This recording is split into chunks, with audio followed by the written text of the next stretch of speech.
ஓம் சாய்ராம். சாய்பாபாவோட அற்புதங்கள் வந்து நெறைய நம்ம பார்த்துட்டே இருக்கோம். நான் அடிக்கடி சொல்ற வார்த்தை அதான். நம்ம சாய்பாபாவ நம்பிட்டோம் அப்டின்னா, எப்படியாப்பட்ட இக்கட்டான சூழ்நிலையா இருந்தாலும் நம்ம சாய்பாபா நம்ம கூட இருப்பாங்க அப்டின்னு சொல்லி நான் அடிக்கடி சொல்லுவேன். அதே மாதிரி தான் இன்னைக்கு ஒரு சாய் பக்தைக்கு ரொம்ப ஒரு இக்கட்டான சூழ்நிலை.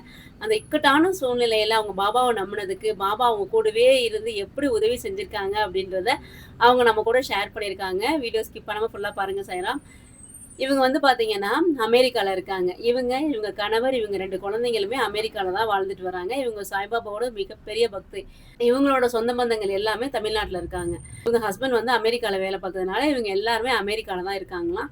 சமீபத்தில பார்த்தீங்கன்னா, இவங்களோட சொந்தக்காரவங்க வீட்ல வந்து ஒரு விசேஷம். அதுக்கு வந்து அவங்க வர்ற மாதிரி இருந்திருக்கு. ஆனா, அவங்க கணவருக்கு வந்து லீவு கிடைக்கல. உடனே இவங்க என்ன பண்ணியிருக்காங்கன்னா, இவங்களும் இவங்க 2 குழந்தைங்களும் மட்டும் அந்த விசேஷத்துக்கு வந்திருக்காங்க. விசேஷத்துக்கு வந்துட்டு அங்க இருக்கும்போது அவங்களுக்கு ஒரு ஃபோன் வந்திருக்கு. ஃபோன்ல அவங்களோட நெய்பர் பக்கத்து வீட்டுக்காரவங்க ஃபோன் பண்ணியிருக்காங்க. இந்த மாதிரி உங்க கணவருக்கு வந்து ரொம்ப உடம்பு சரியில்ல. அவங்கள வந்து நாங்க ஹாஸ்பிட்டல்ல அட்மிட் பண்ணியிருக்கோம். அவங்க இப்ப கான்ஷியஸ் இல்லாம இருக்காங்க. நீங்க உடனே வாங்க அப்படின்னு சொல்லி இவங்களுக்கு ஃபோன் வந்திருக்கு. இவங்க ரொம்ப பயந்துட்டாங்களாம். யோசிச்சு பாருங்க. இவங்க தமிழ்நாட்டுல இருக்காங்க. அவங்க வீட்டுக்காரரு அமெரிக்கால இருக்காரு. திடீர்னு ஊர்லேருந்து வர்றப்ப நல்லா இருந்தவரு திடீர்னு எப்படி உடம்பு சரியில்லன்னு பக்கத்து வீட்டுக்காரங்க ஃபோன் பண்றாங்கன்னா எப்படி பயமா இருக்கும்? கேட்டா அவங்க வீட்டுக்காரரு கான்ஷியஸே இல்ல அப்படின்றாங்களாம். உடனே இவங்க அடிச்சு பிடிச்சு ஊருக்கு போணும் அப்படின்னு சொல்லி எல்லாம் ரெடி பண்ணி அவங்க குழந்தைங்களோட ஊருக்கு போயிருக்காங்க. ஆனா மனசு ஃபுல்லா அவ்ளோ படபடப்பு. அவங்க போயி ஊருக்கு போற வரைக்கும் முழுக்க அவ்ளோ பயந்துருக்காங்க. என்னாச்சோ? ஏதாச்சோ? அவர்ட்ட பேசலையே! அப்படின்னு சொல்லி ரொம்ப பயந்துருக்காங்க. அதுவும் இல்லாம கான்ஷியஸ் வேற இல்லன்னு சொல்றாங்களே! ஏன் இப்படி இருக்காரு? அப்படின்னு சொல்லி ரொம்ப பயந்துருந்துருக்காங்க. மனசுக்குள்ள ஃபுல்லா சாய்பாபா கிட்ட பிரேயர் பண்ணிட்டே இருந்திருக்காங்க. பாபா என் கணவர காப்பாத்துங்க. என் கணவர் நல்லா இருக்கணும்.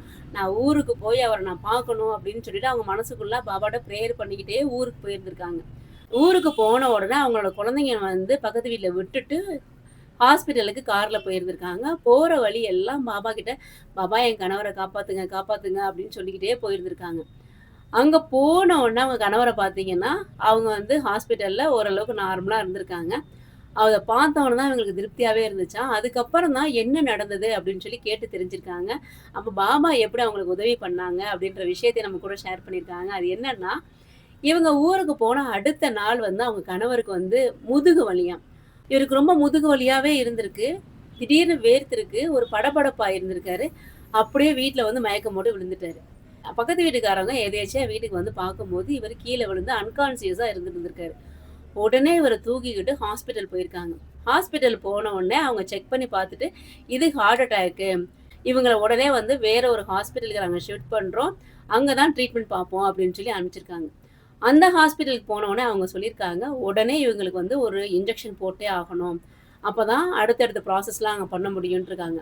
அந்த இன்ஜெக்ஷனோட ரேட் பார்த்தீங்கன்னா, ஒரு இன்ஜெக்ஷனோட ரேட் மட்டும் ரூ. 30,000.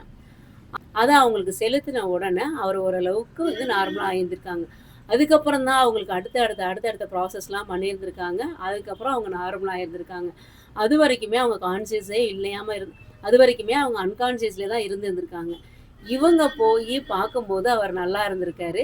அப்போ அவங்களுக்கு அவ்ளோ ஒரு திருப்தியா இருந்தது. என்னன்னா, பக்கத்து வீட்டுக்காரவங்க அவங்க கணவர அவ்ளோ கேர் பண்ணி பார்த்துட்டு இருந்திருக்காங்க. இவங்க இல்லாத நேரத்துல அவங்க தான் அவர் கூடவே இருந்து, அவங்களுக்கு தேவையான பணத்தையும் கட்டியிருக்காங்க அந்த ஹாஸ்பிட்டல்ல. உடனே இவ்வளோ பணம் கட்டணும் அப்படின்னோனே, அவங்க பக்கத்து வீட்டுக்காரவங்க தான் அவ்வளோ பணத்தையும் கட்டி, அவங்களுக்கு அவ்வளோ ட்ரீட்மெண்ட்டும் பார்த்துருந்துருக்காங்க.